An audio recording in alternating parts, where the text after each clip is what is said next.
Olá,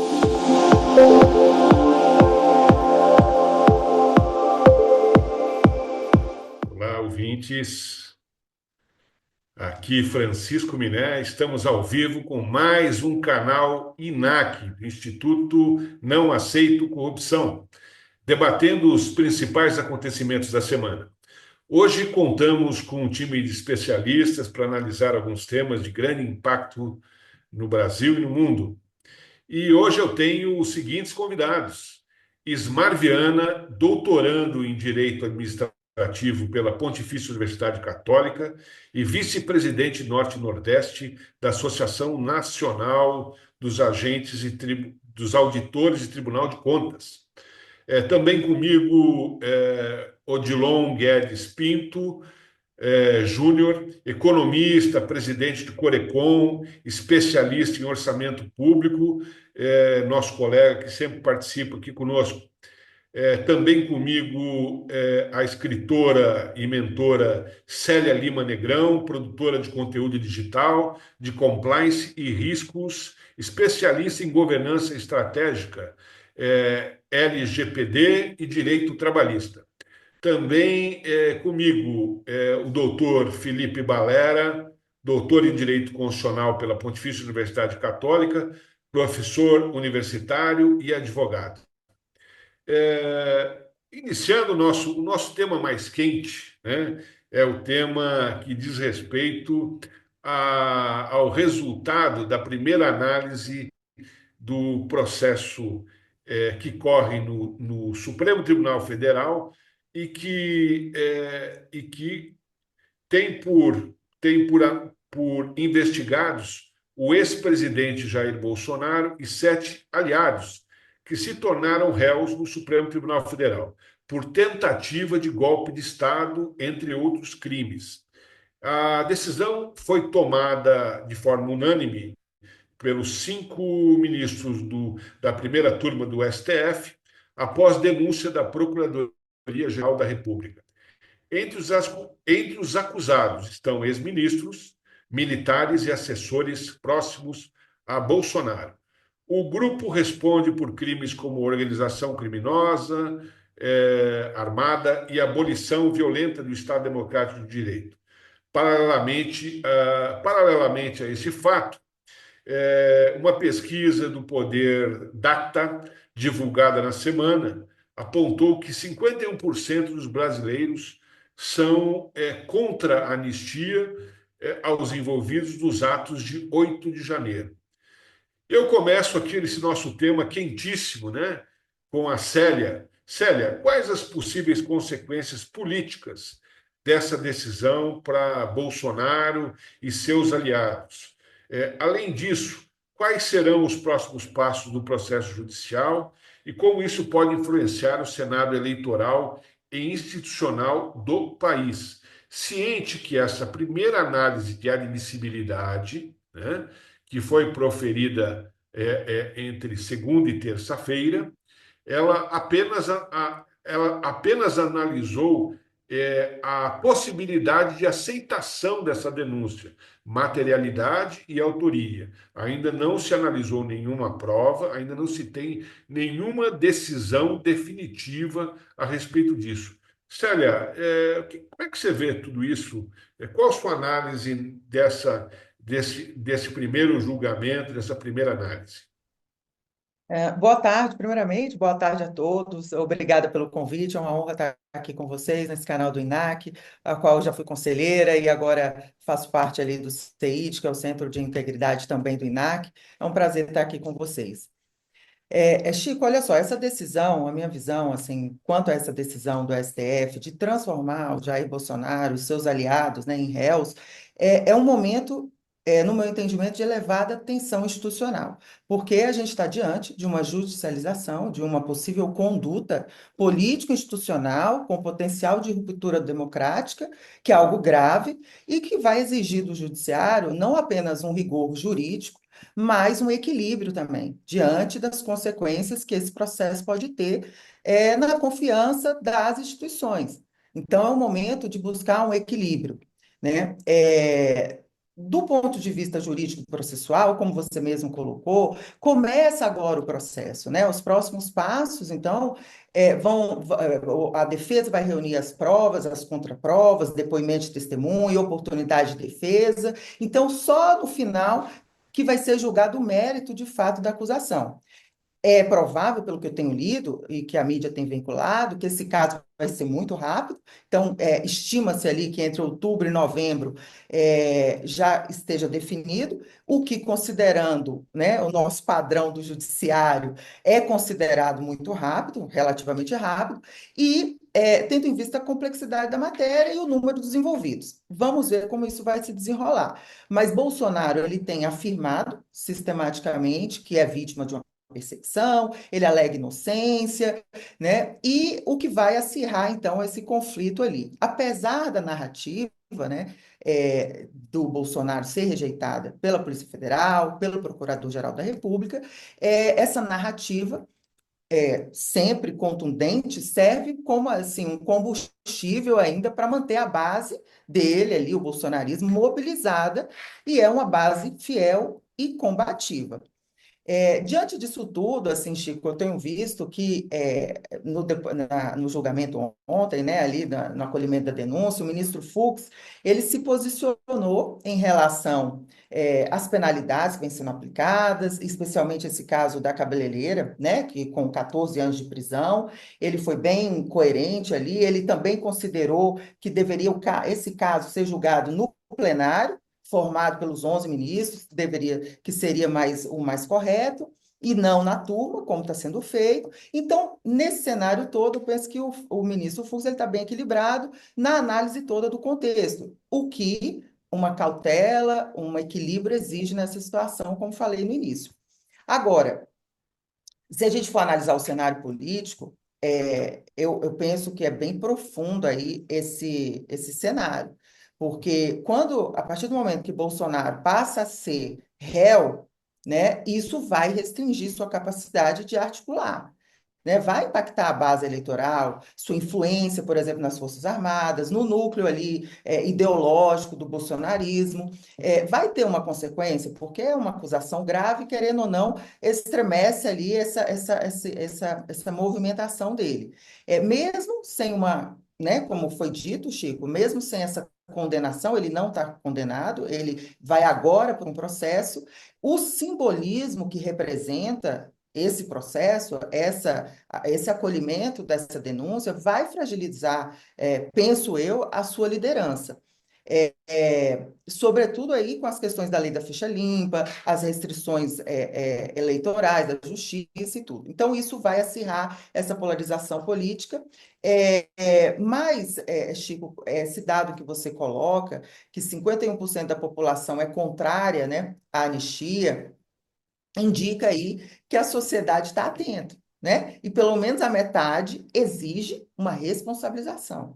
E isso pressiona o sistema político, né? E aí as próximas votações daquele projeto da anistia vai ter influência, né? Que vai provavelmente pelo cenário atual de que vai ser negado. Então, a tendência é que não haja anistia, mas o jogo político é incerto. A gente sabe, a gente acompanha, tudo isso pode virar, dependendo dos acontecimentos, das lideranças institucionais, do legislativo até o executivo, vai ter uma reação, né? E o tom adotado agora é que vai definir os contornos, que penso eu vai ser tenso e a gente tem que acompanhar, né? Mas que tudo pode mudar. Mas a tendência agora é que não haja anistia e, pelo que a gente vê, é que tem aí essa tendência de condenação, enfim, mas ainda tem muito pano para manga aí, a gente vai acompanhar aí muita discussão em relação a isso. Na verdade, eu penso que nós temos tantos problemas políticos, sociais, econômicos, mas a questão agora vai ser esse processo de Bolsonaro. Geralmente a gente tem isso no nosso país, né? Ou uma grande CPI acontecendo, e aí fica toda a mídia voltada para isso, e os nossos problemas sociais, econômicos, tá aí, tá indo ali na esteira. E fica sempre essa questão política de CPIs, e agora nós estamos vendo aí esse caso do Bolsonaro emblemático, que vai dar muito pano para manga. Verdade, Célia. Essa é uma questão bastante complexa, né? E certamente vai ter muita discussão sobre isso. Mas eu quero ouvir o Odilon a respeito desse assunto, porque é um assunto muito quente, né? Principalmente se nós abordarmos que a sociedade está dividida, né? Eu citei que 51% favorável à não anistia, porém 48,9% é favorável à anistia, né? Então nós temos praticamente uma rediscussão sobre essa questão. É um tema bastante quente que ainda vai gerar uma série de questões. E de um lado nós temos um ex-presidente que reclama que o processo está andando muito rápido, né? Quando na realidade deveria elogiar que o processo anda rápido para que esse assunto se esclareça o mais rápido possível, até para que ele tenha ou não continuidade na sua vida política. Mas eu quero, Odilon, gostaria dos seus comentários a respeito disso, porque é um assunto absolutamente polêmico. Bom, boa tarde, Miné. Agradeço o convite. Boa tarde para a Célia, para o Ismar, para o Felipe. Olha, primeiro foi uma vitória importantíssima. O Bolsonaro e os generais e outros políticos em volta dele se tornarem réus. Para agora vai ser apurado, quer dizer, vai ser colocado claramente o que aconteceu. E eu acho que é muito importante a gente poder fazer esse tipo de debate para esclarecer a opinião pública e não entender os 51% que são contra a anistia. Nós temos que trabalhar, meu ponto de vista, para que isso se torne 70%, 80%. E veja, o Bolsonaro, rapidamente, olha, eu fiz um levantamento dos antecedentes do Bolsonaro, porque agora ele posa de perseguido, tá certo? O Bolsonaro, todo mundo sabe, ele deu uma entrevista na televisão e falou que a ditadura, o mal da ditadura é não ter fuzilado 30 mil brasileiros. Ele falou que um dos primeiros a ser fuzilado era o Fernando Henrique Cardoso, que nós conhecemos, é uma pessoa que nem um pouco radical. Aí, veja, a família dele comprou mais de 50 imóveis com dinheiro vivo. Tá? Só para a gente saber o meio que o Bolsonaro se desenvolveu. A Covid, segundo especialistas, o fato de ter atrasado a compra de vacinas, cerca de 200 a 300 mil pessoas morreram que poderiam ter sido salvas. Aí ele fez campanha para as pessoas se aglomerarem, não usar máscara, quer dizer, uma coisa absurda do ponto de vista dos interesses da sociedade. Vendeu as joias, que é joia quando você recebe um presidente da República recebe uma joia de valor, e isso é do Estado brasileiro, não é dele, ele foi lá vender. Fez discurso permanentemente contra as urnas eletrônicas quando ele foi eleito, ele, a família inteira, com urna eletrônica. Mais algumas questões que eu acho que é importante. Nesse fim aí, ele teve aquele caminhão de gasolina perto do aeroporto com uma bomba, que acabou, foi denunciado e não explodiu. Lá no dia 12 de dezembro, se eu não estou equivocado, no dia da diplomação do Lula, teve em Brasília uma manifestação brutal, puseram fogo em ônibus, um negócio gravíssimo. E depois, para concluir, o 8 de janeiro, que vejo, os advogados falam que eram velhinhas de Bíblia na mão, era gente querendo quebrar tudo, não é querendo, quebraram tudo, um atentado direto ao Estado brasileiro, tá certo? A Constituição brasileira. Então, eu acho que essas questões têm que ser debatidas para que o número de pessoas que fiquem contra a anistia aumenta e desmascar o Bolsonaro. Lógico que você tem redes sociais hoje que nem entra nessas questões que eu estou colocando. Mas eu acho que foi um avanço muito grande. Nós temos que debater, muito importante esse tema está sendo colocado hoje, para a gente desmascarar um Bolsonaro que ele representa, que é um negócio. Olha, eu sou da geração de 68, eu posso falar, vários amigos meus foram assassinados. Não é que eu ouvi falar, foi a barbárie, a ditadura foi a barbárie, tá certo? Então, veja, o, o o Heleno, o general Heleno, ele foi chefe de gabinete do Silvio Frota, que tentou dar um golpe no Geisel. Então, esse pessoal está há décadas aí, inconformado com o fim da ditadura e querendo preservar e acabar, preservar a ditadura é acabar com os direitos do povo. Então, é um tema fundamental as pessoas entenderem e lembrar sempre o que o Bolsonaro fez antes de ser presidente e depois como presidente. Perfeito, Marco. Eu vou passar essa bola também para o Felipe, porque nós temos assim um contra-argumento, né? Na realidade, a questão está toda politizada, e quando nós falamos sobre atentado contra a democracia, contra o próprio Estado de Direito, nós estamos falando de algo gravíssimo, não tenha dúvida, e previsto na Constituição Federal, que seria a chamada tentativa de golpe. De outro lado, o que se discute, né? O outro lado simplesmente argumenta que o que se está diante é de um cerceamento do direito de protesto, tá? E isso é algo a depender do foco político, né, e do grau de violência empregado, pode ser sim um argumento de defesa absoluto em relação a essas questões. Então, portanto, eu passo a seguinte questão para o Felipe. Felipe, nós estamos diante de um impasse entre o chamado direito de protesto e o atentado contra o Estado de Direito, tá? O que realmente aconteceu? O que pode ser apurado em relação a isso? Será que há de se aplicar a mesma pena a todos os envolvidos, né? Ciente que alguns já foram condenados, né? E até nós temos o caso que a Célia levantou, que é o caso da moça da cabeleireira, né? Que pichou a estátua com batom, né? Onde nós temos, inclusive, precedentes de atentados internacionais contra obras de arte, situações muito mais talvez, severas em relação à humanidade, né? Mas aqui nós estamos falando sobre a democracia, né? Eu acho que o crime que está aqui por trás é a questão da democracia.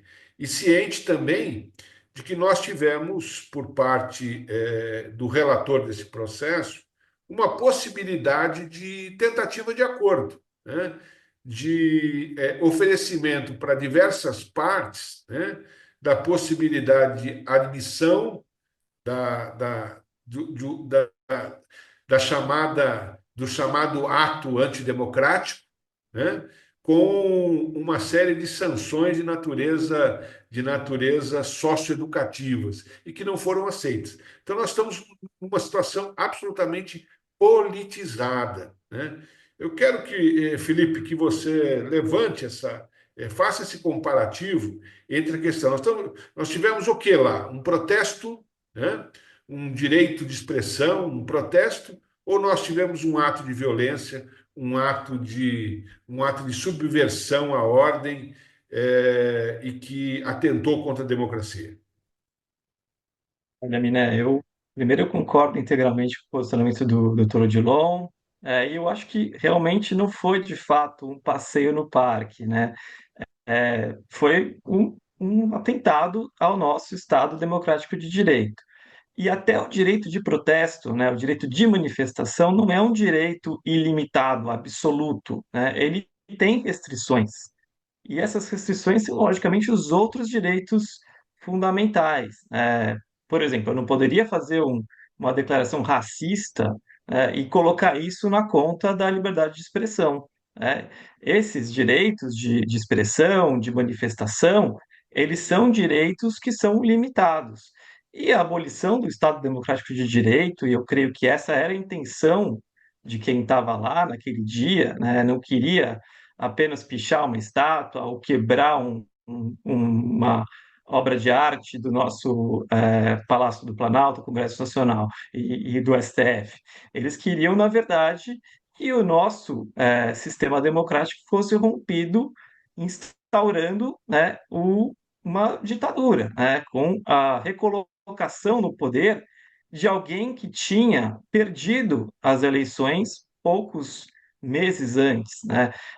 Não faz sentido que aquilo fosse uma manifestação contra o governo que tinha ali assumido há 8 dias, né, em 1º de janeiro de 2023. essa tese, ao meu entender, não pode vingar, pois não. E se fosse uma manifestação, seria contrário ao quê? À eleição do presidente, ao regime democrático, né? É uma manifestação que, na minha visão, não é legítima, né? A gente tem uma Constituição que estabelece esse regime democrático e a Constituição está acima de tudo e de todos, né?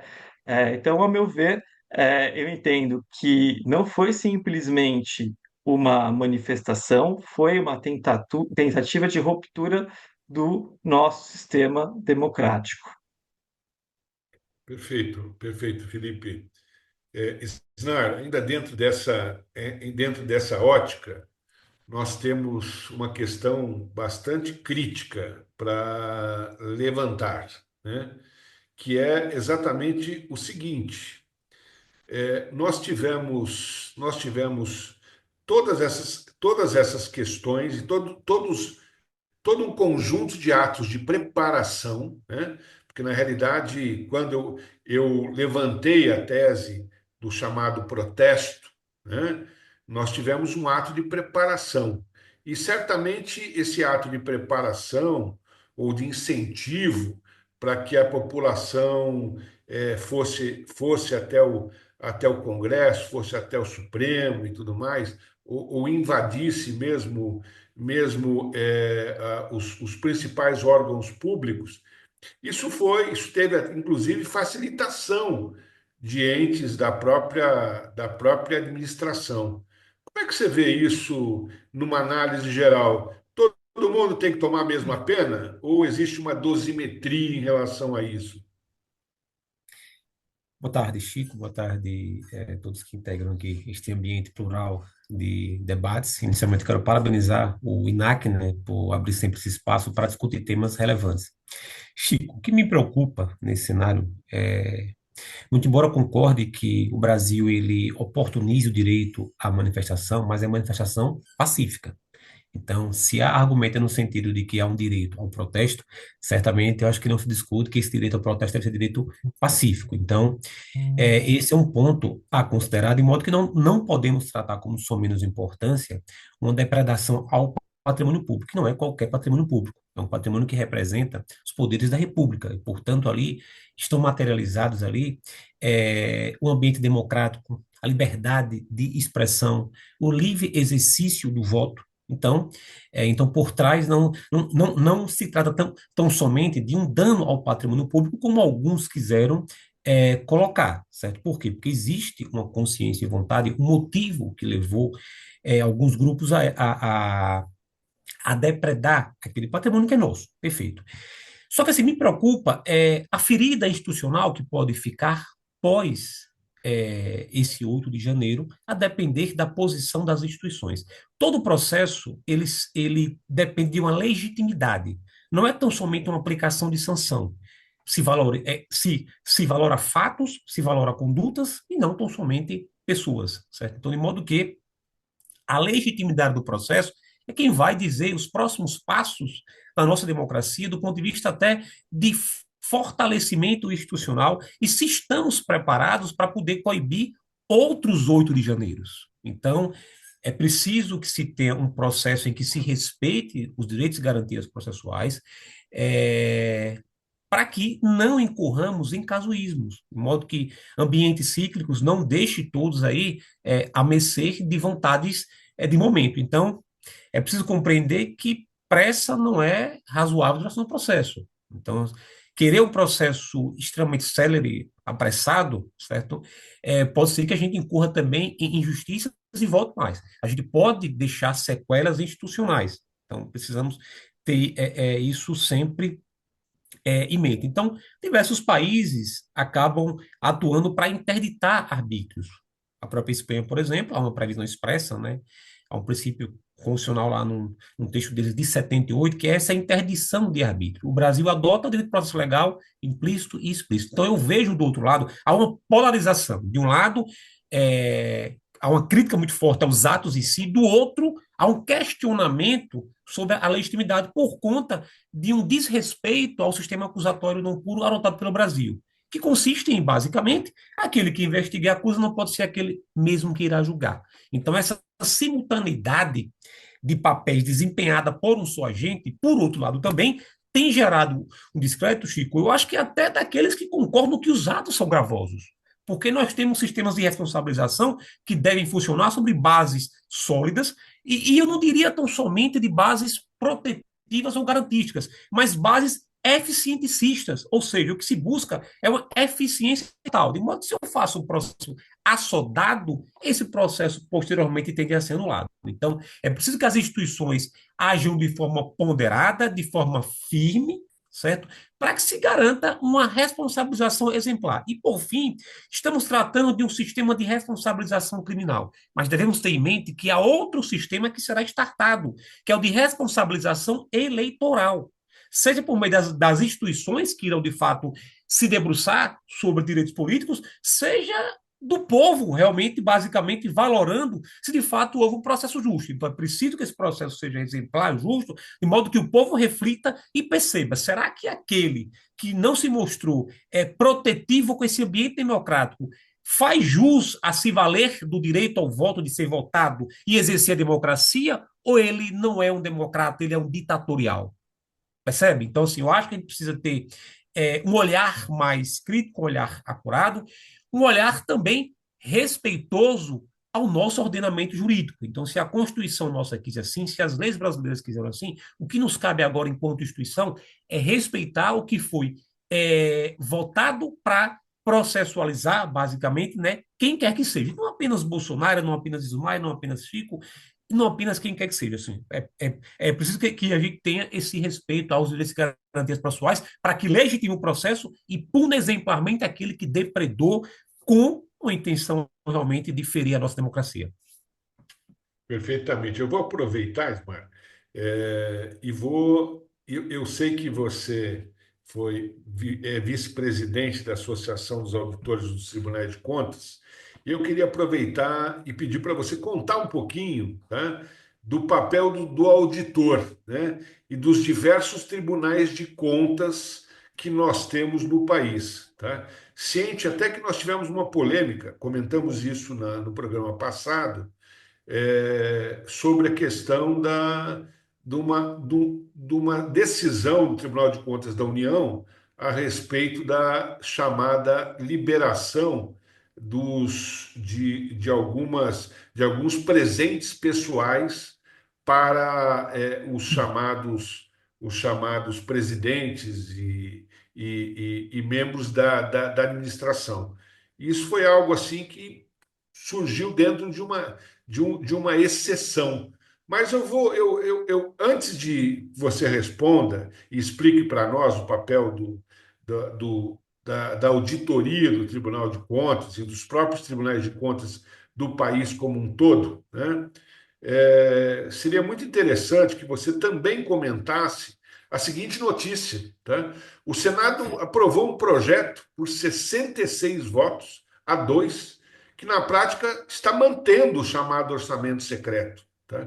Que é uma coisa que impede a figura da transparência e a figura da própria análise da gestão pública, né? Então, eu queria que você fizesse um eixo, contasse para a gente um pouquinho do papel do Tribunal de Contas, as tramitações de uma maneira meteórica, né? E dissesse o que vai atrapalhar uma decisão como essa que surgiu lá no Senado. Perfeito, Chico. Inicialmente, eu queria dizer que os países aí ao redor do mundo, acho que até nas ditaduras nós temos assim algum sistema de controle, entendeu? Então, os países, sobretudo os democráticos, eles têm dois grandes sistemas dois modelos de auditoria do setor público. O de auditoria geral, o que não tem esses poderes que o Tribunal de Contas no Brasil, por exemplo, tem, que é algo diferenciado, e o modelo Tribunal de Contas, ou seja, no modelo de auditoria, nós temos a figura de um auditor geral, certo? E ele acaba fazendo essa valoração fática, apontando irregularidades, mas é o parlamento quem termina por julgar. E no modelo de Tribunal de Contas, a própria ideia já remete a isso, a uma colegialidade judicante. o Brasil adota por uma simples razão, porque nós temos um conjunto principiológico também que protege o ato praticado pelo gestor, né, na condição de representante do povo. Então, nós temos a presunção de legitimidade dos atos administrativos e, para afastar essa legitimidade, nós temos o órgão colegiado. É por isso que nós temos julgadores, auditores e procuradores. Então, o Brasil adotou esse modelo e foi mais além. Ele dotou de uma competência sancionatória, reparatória, há um reflexo da atuação dos Tribunal de Contas no ambiente eleitoral, vejo que vai ser mais um tema nosso aí, então há um plexo de competência. Então, os auditores, eles fazem essa análise, eles têm esse contato de imediato ali com os fatos tidos por fatos irregulares, certo? Ele atua nessa auditoria e na instrução, ele faz uma análise da defesa também apresentada pelo gestor, porque dentro do Estado Nacional e Democrático de Direito, vige-se o Estado jurídico de inocência, assim como há para o direito penal, a presunção de inocência. Então, qualquer irregularidade apontada por esse órgão de auditoria pelo auditor, ela é submetida ao contraditório. Isso porque quem desempenha a função de controle tem que ter em mente que não há qualquer relação de subordinação hierárquica entre controlador e controlado. Então, dito isso, o Brasil tem um custo alto, né, com 33 tribunais de contas, e se a democracia ela é garantida por meio do voto, ela também é garantida por meio da proteção ao patrimônio público. Então, quis a Constituição que tivesse no Brasil, e está lá positivado no artigo 70, uma instituição para garantir bens, a proteção, a tutela de bens, valores e dinheiros públicos. É assim que está na Constituição. Então, para além, Chico, dessa análise de contas, o Tribunal de Contas ele tem um papel de defender a probidade na gestão de recursos públicos. E o texto constitucional também disse isso. Tribunal de Contas, quando você verificar que há uma irregularidade que configure um indício penal ou improbidade, você tem um dever de cientificar isso ao órgão responsável. Então, há um papel muito forte, não à toa, 80%, Chico, das ações eleitorais, e em São Paulo temos um levantamento recente, 83% decorrem da gestão de recursos públicos. Mas a pergunta é, de que modo esse orçamento aí, esse famigerado orçamento secreto, impacta na boa e regular gestão de recursos públicos? Todo órgão de controle ele é pautado por um critério que ele deve seguir para poder fazer o controle, porque senão vira algo ditatorial, né? O controlador dizer como é que ele deve controlar sem ter um parâmetro. Então, se a lei disser quais são os parâmetros, cabe ao órgão de controle atuar. Então, quis a Constituição que os tribunais tutelassem a transparência, tutelassem a efetividade das políticas públicas. Então, quando se tem, basicamente, esse modelo de orçamento secreto, de alguma forma é mais um meio de, eu diria que, de pavimentar caminho para projetos ilegítimos de manutenção de poder. Porque é um direcionamento, Chico, de recursos para algo que não se demonstrou o interesse público ali envolvido. Então, quais são os critérios para distribuição, certo? O porquê alguns parlamentares, ao invés de colocar na sua base eleitoral, coloquem outro Estado que não tem nada a ver. Então, perceba que há duas situações. Se de um lado pode pavimentar caminho para comprometer a democracia, porque eu vou empoderar aquele deputado que tem aquele canal de dinheiro para mandar para aquele Estado, por outro, ele pode usar também para se beneficiar e sequer reverter para aquele Estado. Então, quem tem o dever de planejar, de implementar políticas públicas é o Poder Executivo. Então, ele sabe onde irá alocar. Então, a gente tem que ter muito cuidado com isso. Então, em relação à falta da transparência, o que se tem é que esse uso de recursos aí sem clareza, certo? Especificamente sobre a origem ou a destinação, é o que de fato vai impedir que os órgãos de controle até conheçam com precisão, Chico, para onde o dinheiro público ele foi efetivamente ali alocado. Então a gente vai ter um impacto muito forte isso, muito forte no controle diante dessa ausência de critérios aí, claro. Então nós não temos critérios bem definidos e públicos para essa alocação de recursos, esse é um fato, e aí o processo acaba se tornando um processo obscuro, opaco, certo? Então, as emendas do relator, por exemplo, ela não segue trâmites de emendas individuais, certo? Em que destinos de valores eles são conhecidos, reconhecidos e rastreáveis. Então, esse é um ponto que eu assim considero, certo? Não sei se todos onde concordar aí comigo. Então, de fato, há uma tomada de decisão também não transparente, certo?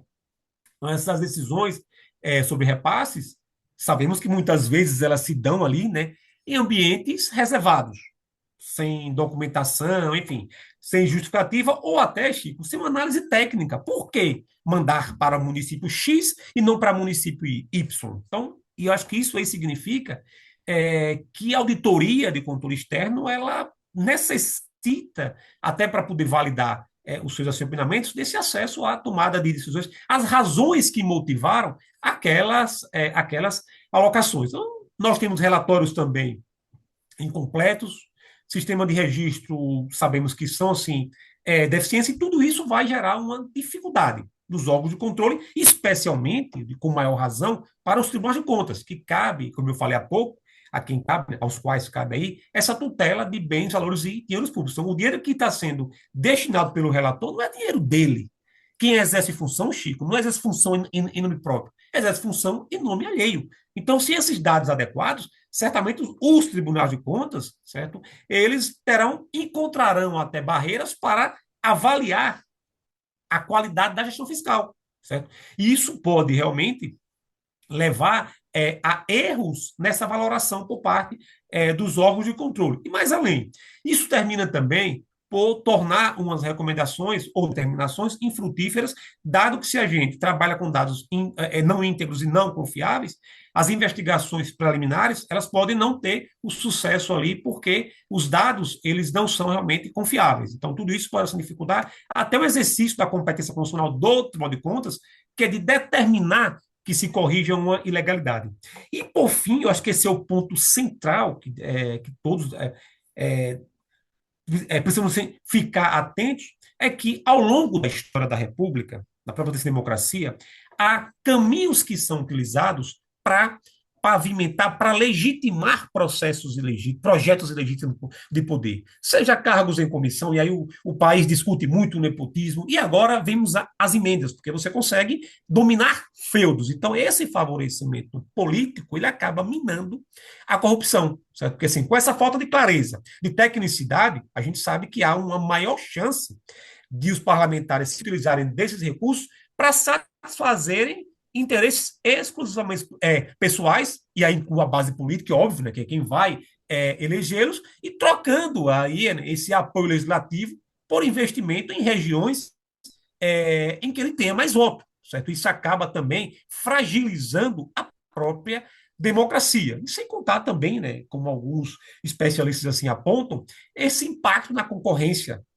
leal ou desleal, né? Porque sem transparência, alguns contratos, alguns projetos, eles tendem a ser direcionados para algumas empresas, grupos, partidos, indivíduos influentes, enfim. Isso aí compromete também o jogo justo e democrático, porque essas empresas elas tendem a financiar esses parlamentares. E tudo isso, Chico, acaba gerando uma perda de confiança pública. O cidadão ele acaba não tendo confiança, né? Isso é um corolário, isso é uma vertente da segurança jurídica. Então essa desconfiança crescente leva também o cidadão a dizer, olha, se eu não participo do processo decisório, certo, por meio da alocação de recursos, eu estou sendo um fantoche. Então, isso vai ter realmente um impacto, eu diria que a longo prazo. Então, para não monopolizar o espaço de debate, eu já devolvo aí a palavra e agradeço.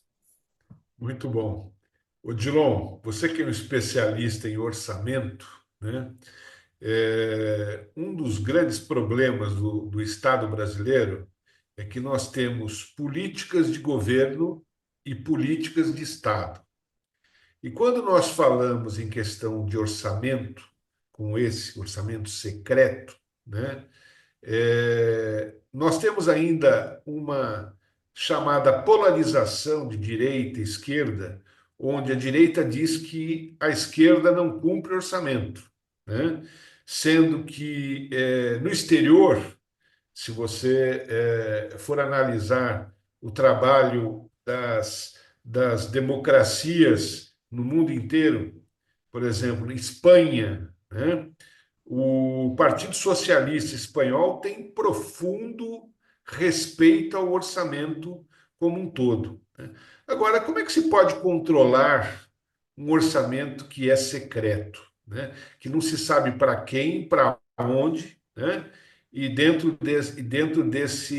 dessa forma de governar que é meio capenga, né? Que ou é assim ou não funciona, né? Dilon, dentro da sua ideia de economista, né?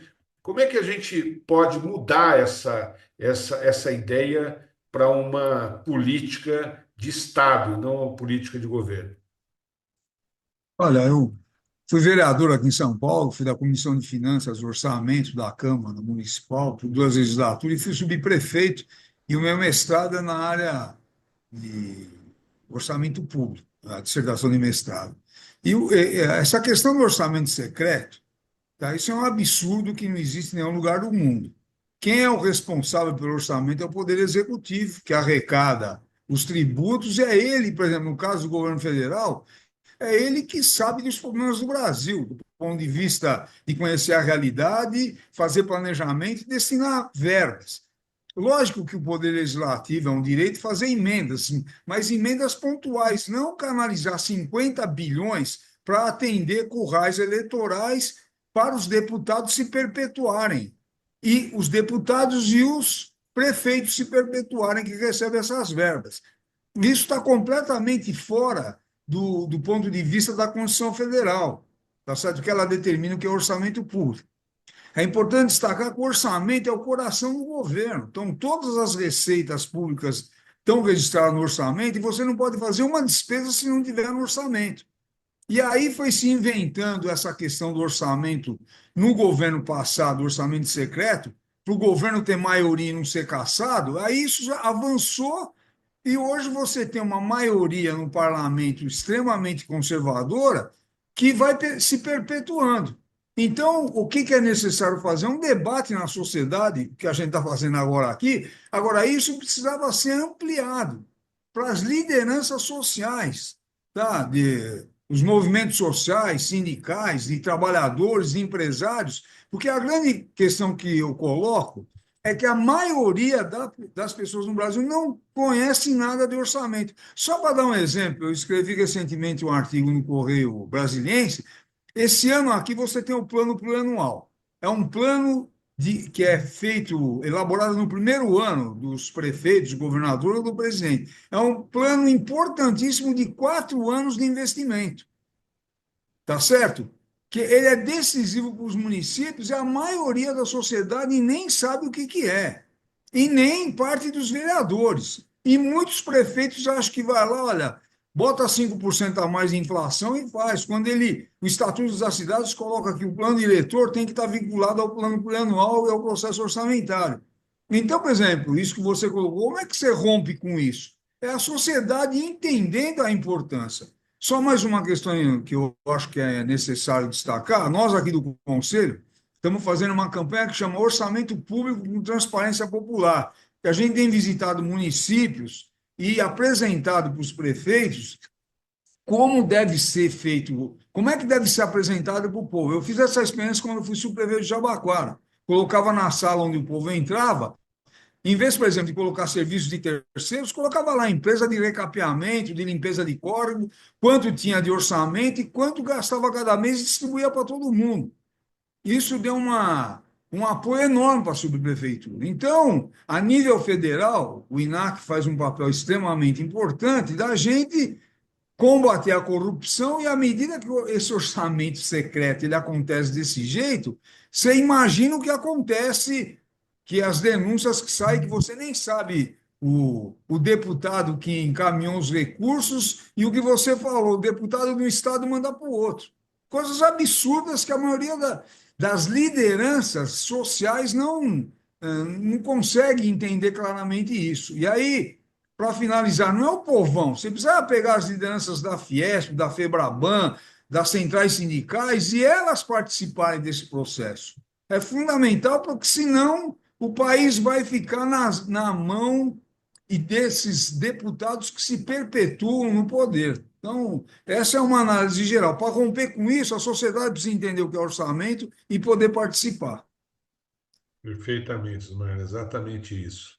Célia, ainda dentro dessa ótica, é, essa questão do chamado orçamento secreto, onde não se tem transparência, isso não gera, de certa forma, um desânimo, uma descrença, né, na sociedade? E essa descrença, ela acaba gerando um desânimo geral, ou seja, as pessoas passam a não ter mais confiança em nada, né? Sendo que boa parte dos seus impostos acabam sendo gastos direcionados para chamados currais eleitorais. O que você tem para falar sobre isso, Sério? Eu estava sem microfone. Exatamente, Chico.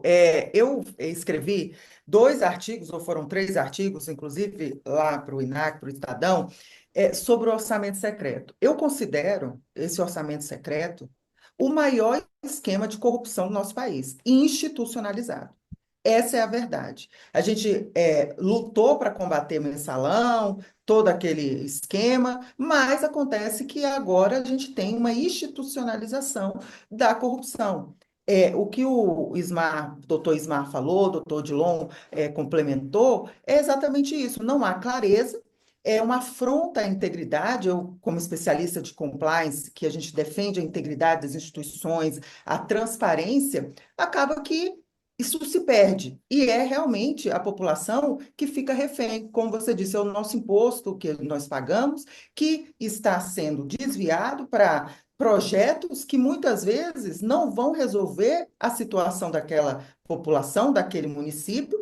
Isso acaba que é uma destruição da capacidade do país de formular políticas públicas com base técnica, né? Já que o dinheiro do orçamento ele é usado para atender simplesmente benefícios eleitorais, interesses eleitorais e desviado por esses esquemas de corrupção. Eu defendo, e sempre nos meus posicionamentos, eu penso que é uma afronta aos brasileiros. E, de fato, Odilon, é preciso que a sociedade se mobilize, as instituições se mobilizem. Isso não é uma questão ideológica, política, não, é a população se mobilizar, porque é o nosso dinheiro que está sendo usado para fins escusos, sem transparência e sem a gente saber se de fato.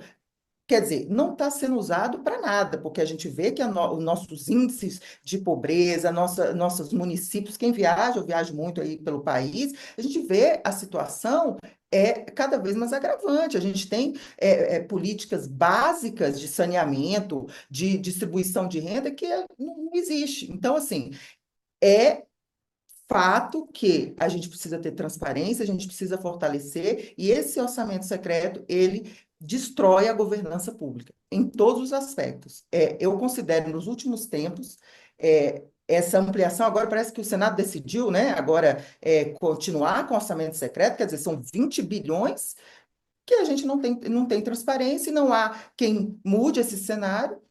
Inclusive, o INAC tem combatido isso, tem feito, né, posições contrárias a isso, e nós precisamos sim unir a sociedade, porque, como o Odilon até comentou, a sociedade não entende orçamento, realmente, são temas complexos, que precisam ser traduzidos de forma mais didática para a sociedade, para que elas entendam, para que todos entendam a gravidade de um orçamento secreto para o nosso país. Fere frontalmente qualquer interesse público, esse orçamento secreto. Essa é a É, minha visão, assim, muito firme em relação a isso. Eu realmente, nós temos que ter uma mobilização para combater esse orçamento secreto. É um descaramento, sinceramente falando, viu, Chico? É um absurdo.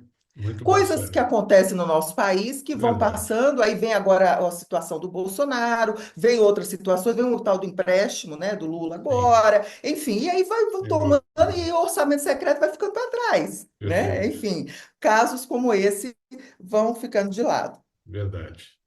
Felipe, surgiu uma decisão que é considerada histórica pela Turma Nacional de Uniformização, tá? Que reconheceu o direito ao salário maternidade para casos de adoção de adolescentes. Isso é algo bastante inovador. Eu queria que você comentasse sobre o impacto jurídico disso e social, e também até que ponto essa decisão vai abrir outros precedentes para benefícios sociais relacionados à adoção, ou mesmo ao que nós chamamos de paternidade socioafetiva. Vamos lá, Miné. É uma decisão importante, eu considero justa também, né? O salário maternidade é aquele benefício devido à mãe, né? E pode ser inclusive até o pai, né? No caso do falecimento da mãe, isso é outra novidade, já não tão recente, já tem mais de 10 anos, mas que a nossa jurisprudência admite e também a legislação para o regime geral de previdência social. E essa decisão, ela garante o salário maternidade aos filhos adotivos, independentemente da idade, desde que sejam menores de 18 anos. Eu considero uma vitória, né, pois no momento da adoção, aquela criança é integrada na família e é preciso desse tempo, né, da mãe presente para colocar, né, aquela criança realmente a par da família que ela está entrando, então favorece, né, o direito da própria criança, né, o direito à família, que é um direito constitucional, e também equipara, né, o filho adotivo ao filho que é natural, que vem do parto, né, da mãe.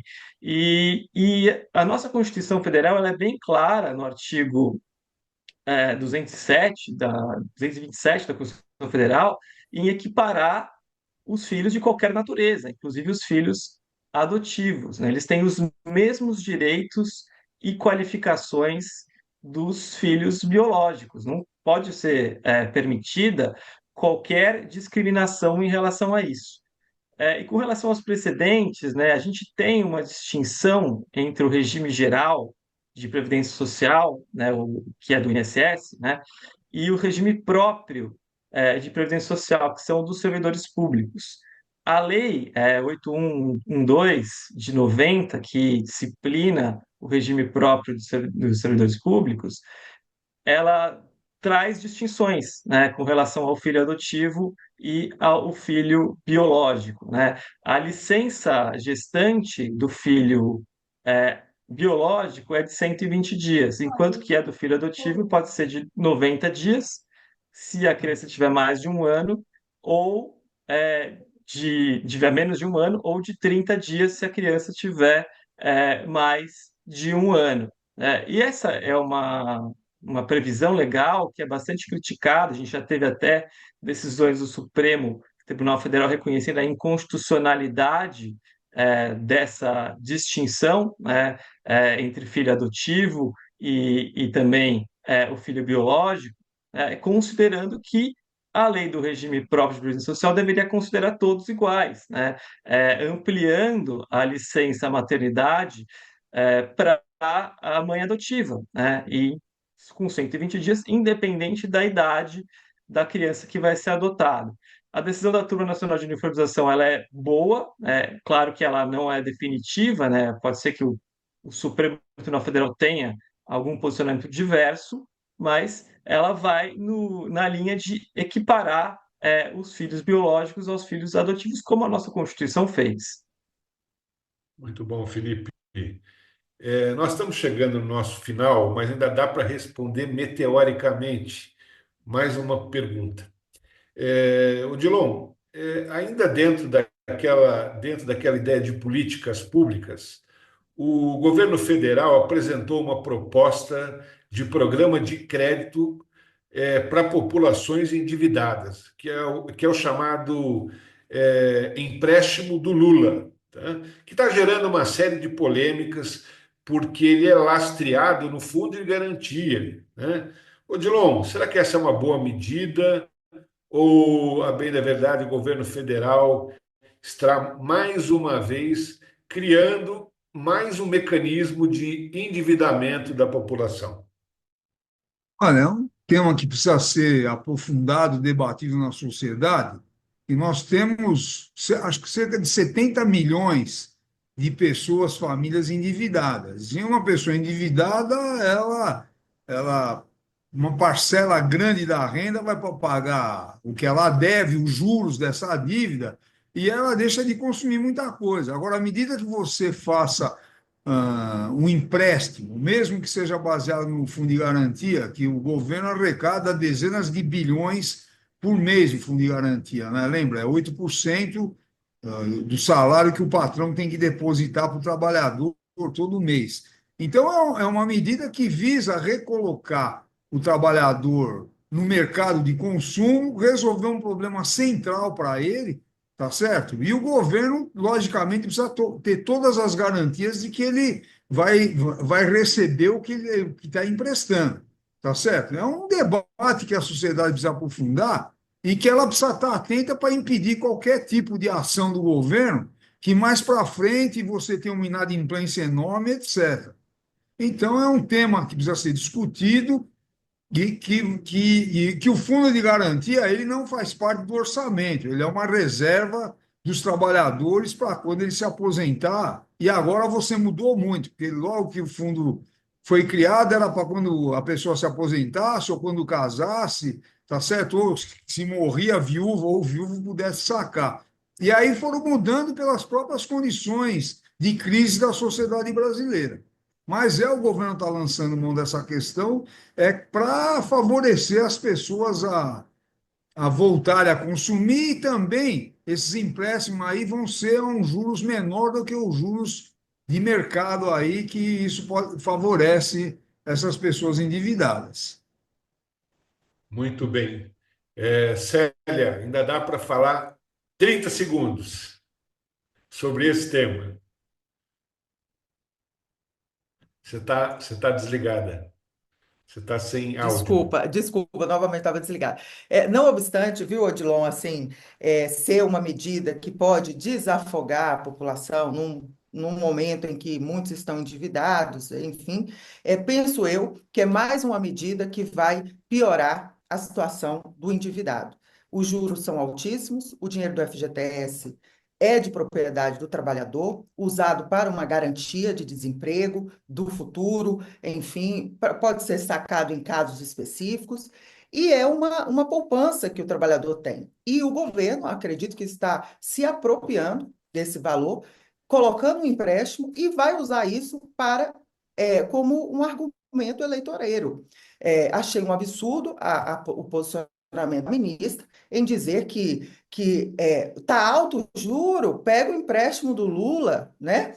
Ou seja, não é o empréstimo do Lula. Na verdade, não é o Lula que está emprestando. Na verdade, é uma instituição política, é o governo que tem uma política pública que vai desenvolver um empréstimo para a população, ok? É algo institucional, não é um empréstimo do Lula especificamente, a gente precisa deixar isso muito claro. Se ele é bom ou não para o trabalhador, nós vamos acompanhar isso no impacto direto na inflação dos próximos tempos aí, porque creio que vai aumentar ainda mais a inadimplência e agravar a situação da população. Eu concordo, Célia, porque principalmente o que nós tivemos com os aposentados, né, onde nós tivemos o chamado consignado, né, onde diversos aposentados não conseguiram até hoje saldar esses débitos, e é verdade que continuam em situação de penúria, né, e existe um grande temor, né, um grande temor que ocorra um endividamento, inclusive uma transferência de pagamento pelo próprio governo destes saldos devedores, né? Sendo que o Fundo de Garantia, hoje em dia, ele sempre rendeu pouco, sempre foi levantado em situações de calamidade, sempre foi levantado em situações de desemprego, mas me parece que é um fundo sem fim, né? Então, eu também vejo com bastante preocupação. Mas eu quero aqui agradecer ao Dr. Felipe Balera, ao Dr. Odilon Guedes, ao Dr. Ismar, a doutora Célia, que também abrilhantaram aqui o nosso programa, dizendo que vocês estão sempre convidados e que hoje nós tocamos em temas bastante interessantes e importantes, né, que certamente os nossos ouvintes internautas aqui vão se sentir cada vez mais e melhor instruídos aqui sobre política, sobre transparência e sobre política anticorrupção. Convido a todos os nossos internautas e os nossos ouvintes a acompanharem o nosso canal INAC, sempre transmitido aqui pela Rádio 365. É sempre um prazer estar aqui com vocês, todas as quintas-feiras, das 12 às 13 horas. Muito obrigado a todos, uma ótima semana.